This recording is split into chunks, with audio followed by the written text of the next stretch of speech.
I tell y'all what's on my mind? Can I get a couple of things off my chest? Streets, oh no, I love the streets. Oh no, I love the streets. This getting ugly. Tell me why they with me. Tell me why they with me. Oh no, why they with me. Yeah. Man, I gotta come in here and say some things. I gotta take a couple things back. But what's up? It's your brother, your cousin, your uncle, your nephew, your friend, but I can't be your son. It's your kinfolk. William Jewell. Giving you my detail. Let's articulate. This is articulating. Rap.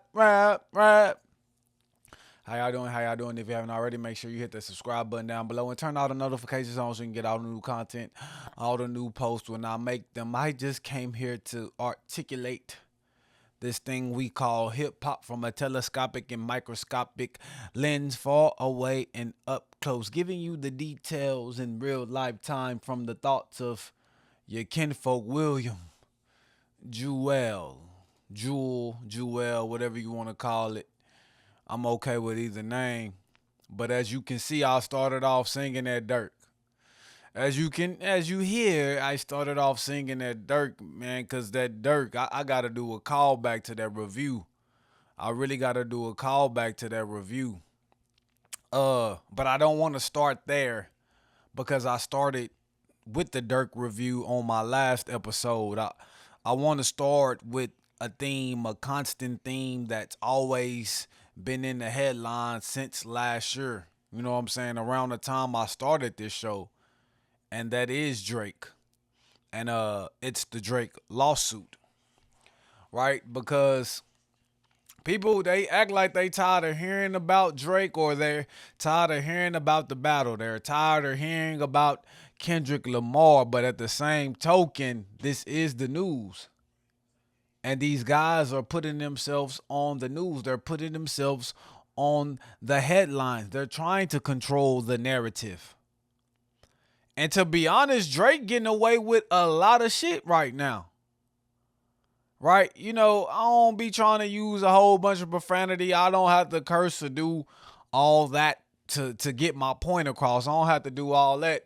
But I say Drake getting away with a lot of stuff because he's filing lawsuits over a diss battle, and he's still given the privilege to make music and to maneuver in this culture like he's done nothing wrong, when clearly he participated in this battle. I mean, it's kind of things that you kind of got to look at and call out.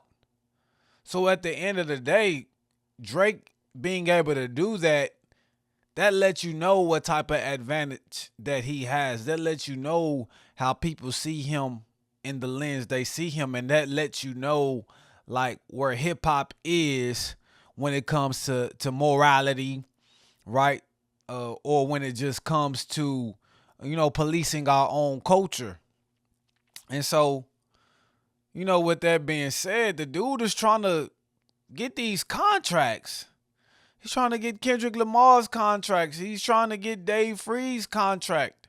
He's trying to get the CEO of Interscope's contracts and look at his bonus, and he wants all of those documents to be revealed so he can tell if Not Like Us was defamatory. Like, this is a defamation lawsuit. I get it that you want to know if people were incentivized to defame you or incentivized to push a song, right? Like Not Like Us, but I think this is starting to get out of the actual wheelhouse of what we call defamatory. Like to see what a man's contract is, and a lot of people in the record business are saying like nobody's contract is the exact same. An executive could be getting paid hundreds of $1,000s more than the same exact executive doing the same job, but sometimes the name carries a payload, right? So I mean that's my issue, right? Because I got to bring some energy to this because, I mean, if y'all tired of talking about it, I'm tired of talking about it too. But why is we letting this man run scot-free with no accountability, right? And I feel like that's what Kendrick was speaking about all along, and that's what I've seen about Drake all along. It's different rules apply to him. Same thing, you know, when we talk about LeBron James on the basketball court, it's different rules that apply, right? So he's given an advantage. He's given that common courtesy from the fans. This is definitely, to me, this is unfair, right? It's unfair. But in my notes, you know, the judge, from what I understand, he's requesting these contracts, right? So let me do my journalistic due diligence, right? I'm learning a little bit and I'm trying to do a little bit more research and studying. But basically, they're saying that the judge actually has to approve of each request. Just because they requested it on their own filings, that doesn't mean that they get to see those documents. The judge has to actually approve on those documents in a case-by-case basis. So UMG filed to dismiss the stay discovery. And the stay discovery is what the lawyers from Drake's team are asking or requesting for UMG to reveal. Now, a judge has ruled to not dismiss that stay discovery, but there is option for the case to be dismissed and not go to trial as well. And just like we looked at Spotify, just like we looked at iHeart Media when they was able to give over these documents and show Drake there was no foul play behind the scenes, you know, then the petition got dismissed. Same thing with Spotify. And based on that, Drake also has to drop the streaming bot accusations when it comes to this court case as well. So it's not even about bots anymore. It's simply about where these people incentivized to make easy work of Drake so that his career could be damaged from this. And, you know, I just think this is kind of just like a spoiled brat, you know, not getting their way and doing everything they can to try to get their way. And the reason why I wanted to lead off on that story is because there's more contradictions. There's more hypocrisy in how Drake is moving. That's why I said every time I try to feel sorry for Drake, he does something or something comes up where it makes me feel less sorry for him. Right? And I'm talking about the Nokia video shoot. Right? And we know that looking at this video, people saying, well, you could decide to look at it from this perspective, or you could decide to look at it from that perspective, whatever perspective you want to look at it. But how can you look at it without ignoring the facts? Or how can you look at it and ignore the facts that this is definitely a copycat job of Kendrick Lamar's performances? How can you not see that that's what this video is? And I wouldn't even say it's a parody because it doesn't seem like a spoof. I feel like, in all honesty, I like the video. I like the video because the creativity's there, the different, you know, the lens, the way you would see this video and the way that you hear this song, just the abstract energy is present in this video. And I feel like I gotta give credit to Kendrick Lamar. Like, even if Drake is copying him, I think Kendrick Lamar did Drake a service by giving him something to try to copy, spoof, or parody, right? Because this is gonna bring more attention to the video. First of all, this was a good idea from Drake, but it doesn't change the fact that this is very hypocritical and contradictory of what you're suing the UMG for. So it definitely doesn't make any sense.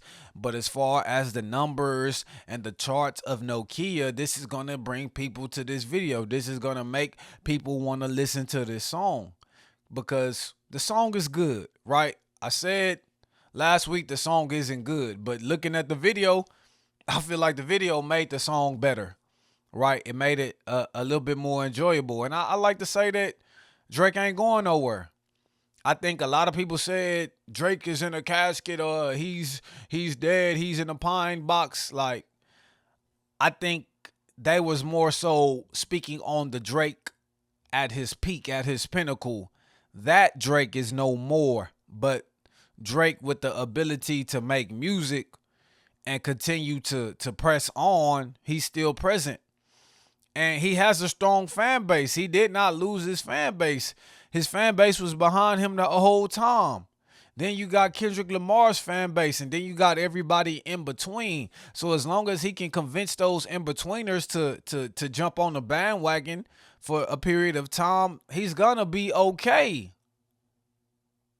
No one said he was going to die. No one said it was going to be over. No one said you could stick a fork in him.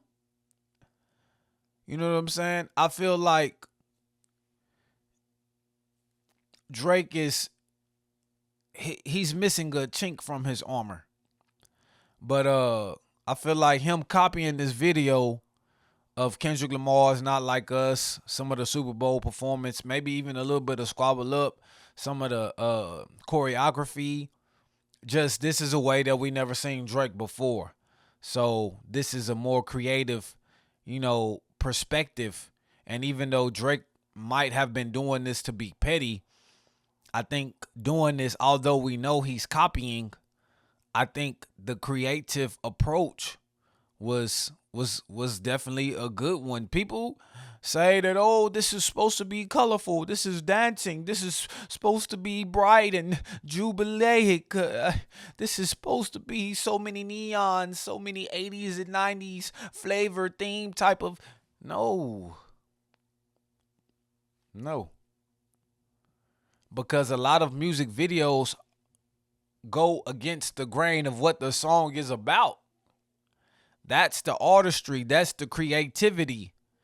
It's easy to put a music video together about a song, right?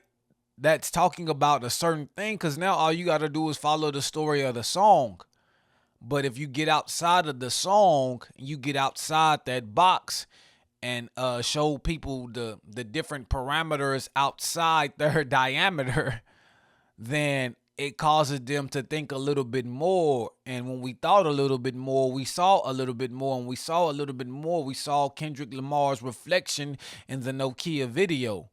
Although I still feel like this was very contradictory. This is very hypocritical of Drake, because he's crying and screaming, defaming, right? But he's continuing to play into the antics. He's continuing to play into the battle. So you could see that he doesn't want this battle to end. You could see that he's continuing to egg on this battle. So why are you suing for the defamation? Right? It doesn't make any sense. And some people think that UMG don't want to show these people the contracts, because now every artist is gonna be asking to see everyone else's contracts. So the best thing to do for them to do is settle, but at the same time, the judge has to grant those requests for them to see certain contracts. And so how does this end? Right? I don't know how this ends court-wise. I mean, I feel like I could see this ending amicably. Like, I could see it ending, like, maybe not on a good note, but where each side gets what they want. Whether it's a settlement or whether Drake is satisfied with how things went with his findings, and he feels like there's nothing to really do to prove his point any further. So I think it's going to be resolved. We just don't know how. but I think it's gonna be amicable. I don't think, you know, UMG is gonna take a direct hit from this lawsuit. And at this point, like, Drake is defying the odds. That's one thing you can't deny about Drake. He's so tenacious. He's so persistent. Even with his pettiness, he won't die. He's like a roach when it's radioactive time, right? Right? He keeps crawling back up. You stepped on him, but he keeps on moving. Right? You hit him with a fly swatter, but he keeps on moving. You hit him with your good grandpa's sandal, but the roach keeps on crawling until he finally reaches in the crevice, and you can't even reach none of your your weapons into that crevice. And while he's in that crevice, he's just rejuvenating and making himself a little bit stronger. He's revitalizing his health, so when he crawls back out, he can move with speed and terrorize your house along with the other pests that you let inside. But Durk, we got to talk about Durk, because I was very premature with my judgment from the album. I said it wasn't enough pain, and I did feel the pain. Pause. And I do believe I was wrong when saying that the fact he wasn't present and he was in prison isn't the reason why I didn't like this song. I think that's the reason why I couldn't connect with it right away, because with every release, he's been out and about. He's been outside, and this release, he wasn't outside. And I think that kind of took me aback, right? It made me, feel a little bit differently about this album. But to me, I can't stop listening to this album now. And I definitely put it above Almost Healed. Right? I definitely put it above Almost Healed. And some of the singles that I was saying, like, it sounded like I heard these songs before. The album didn't sound fresh to me. Well, just like listening to it over and over again, like, the singles fit where they supposed to fit. And those singles were actually good choices, especially Turn Up a Notch. I really just love that song. But it hurt you the worst when your brothers don't turn you up. My savages, it hurt you the worst when your brother don't turn you up. So, I mean, really, I'm just coming back in to clarify some of my statements with that Durk album. I love the Durk album, right? I gave it a 6.5. Now, let's give it a 7.5. And I put it above Wham. Like, I can't put it above I Am Music. Because I feel like Cardi just really just gave us something that was a little bit more different, and Durk kind of gave us something similar that he's been giving us, a little bit more polished, a little bit more well-rounded. But I come back in here to number off my albums of the year. Peterson, number 1, Life is Beautiful. Number 2, and then I'm going to go I Am Music, Cardi, 3. Durk, 4. Deep Thoughts. And then I'll go Wham, 5. So far, that's where I have my albums of the year right now. I see that Kings of the South Volume 2 are out. We just talked about Slim Thug and Propane. This is Zero and Lil Flip. 2 legends from the South, 2 legends from Houston, Texas. I just went to the Zero concert last night, and I felt like I had a out-of-body experience. I felt like I had a revival. Felt like I really needed that pain to be released, and just seeing Zero on stage, being closer, just in an intimate setting, like, because it wasn't a big area. It wasn't a big space, and we was close enough to where we could just really feel the energy from the stage and just sing along with some of our greatest Zero songs, our favorite hits from him. A lot of people don't know him. He's an underground artist in Texas, but if you know Zero, if you love Zero, he's one of the first persons that started with this pain music. And that's a reason I love Mo3. There's a reason I love Lil Durk. There's a reason I love that section of hip hop, that emo, right? That pain, because I grew up on an emotional rapper, Zero. and he continues to break barriers, and just continue to make music, and not only does it consistently, but he does it well, and he doesn't let anybody define his sound. He stays in his lane. He don't have to be the biggest. He don't have to be the brightest star, but he shines all the same. So salute to Zero. And I think he's doing a favor to Lil Flip. As far as people knowing Lil Flip more than Zero, I think they both mutually benefit from this, but I feel like musically, this will benefit Lil Flip more. Same thing with, Propane and Slim Thug. Slim Thug giving Propane his platform because he's a little bit more well known. I think Propane benefits from it, but Slim Thug will benefit mutually musically because Propane is the better lyricist, and Propane will be able to take that musical quality up a little bit more notch because of the substance that he brings. And Whitney Springs, right? We're not gonna get that anymore. So and I say anymore, but it's not gonna be released in July the 4th, 2025, right? If you don't know what I'm talking about, Whitney Springs is supposed to be the movie with Kendrick Lamar and the creators of South Park. It was scheduled to release on July 4th of 2025, but now that the GNX tour is taking place, they haven't even really started film yet. So a lot of things are going to be set back. So they're pushing it to March of 2026. So we are going to be on the lookout for that. And I'm sure Kendrick definitely has some more in store for us if he's making the decision to push the movie back. So I can't wait to see and hear that and just get a little bit more information, because we was told some things, but nobody knows anything. And so I just want to see a teaser, kind of see and fill it out for what it can be or what it could be going forward.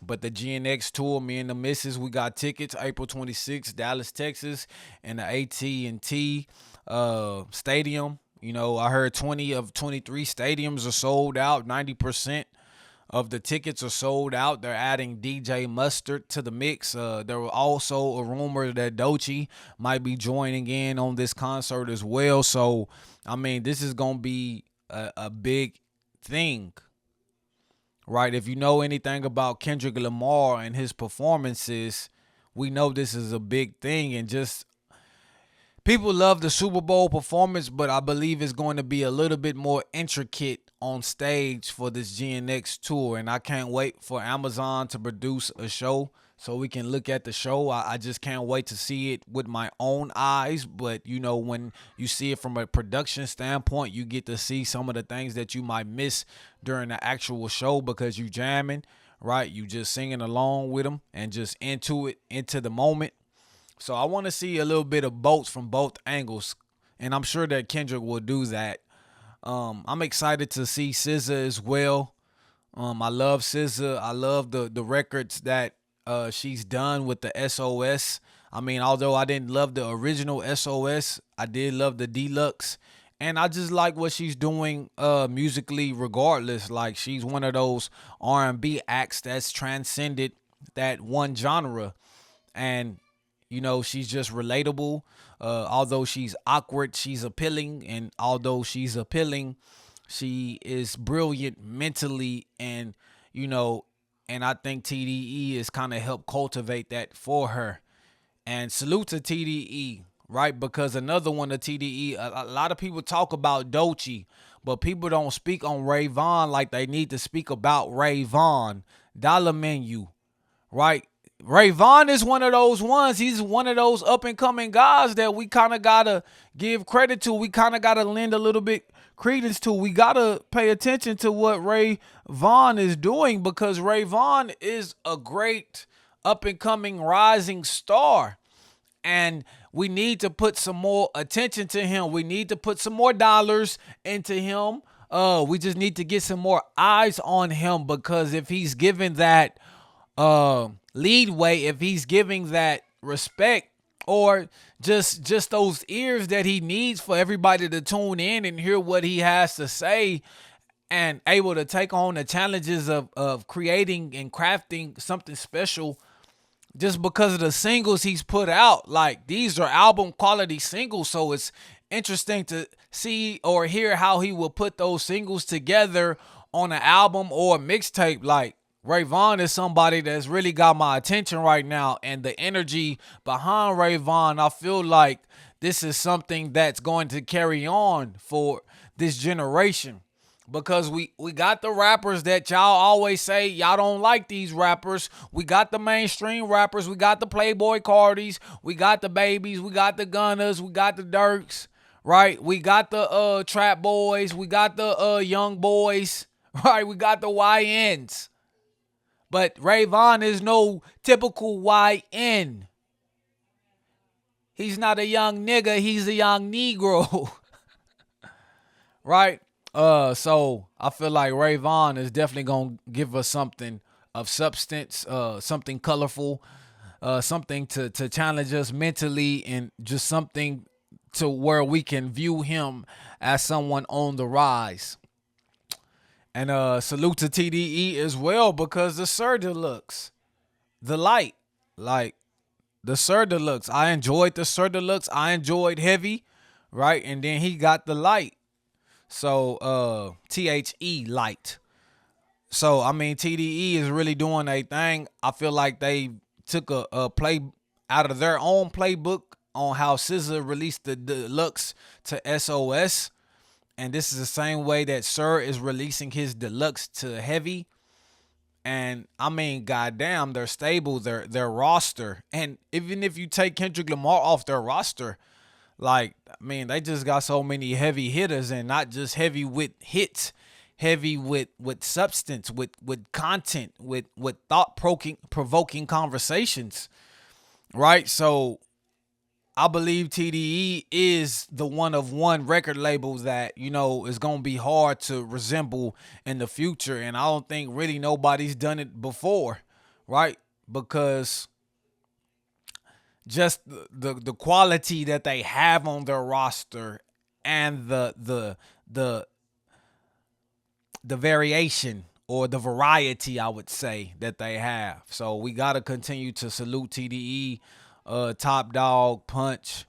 You know, we got to salute them all. And like I say, man, this is interesting, right? This is an interesting time in hip hop. Kendrick's going on the tour. Nokia's climbing up the charts. And shit, I mean, if it go number one, it go number one, right? Like, I hope it go number one, because that's still gonna be a win for hip hop, right? That's still gonna be a win for hip hop if Nokia goes number one. But I mean, it's a good song, right? At this point, you can't deny it. I've heard it enough to where it's got in my head to where I like it. So I do like the song. I do like the video. I think he won on the lawsuit. I think he won by doing a video like this. But I don't think this is really like him trying to compete against Kendrick Lamar. I think it's just him saying, I'm still here and I'm not going anywhere.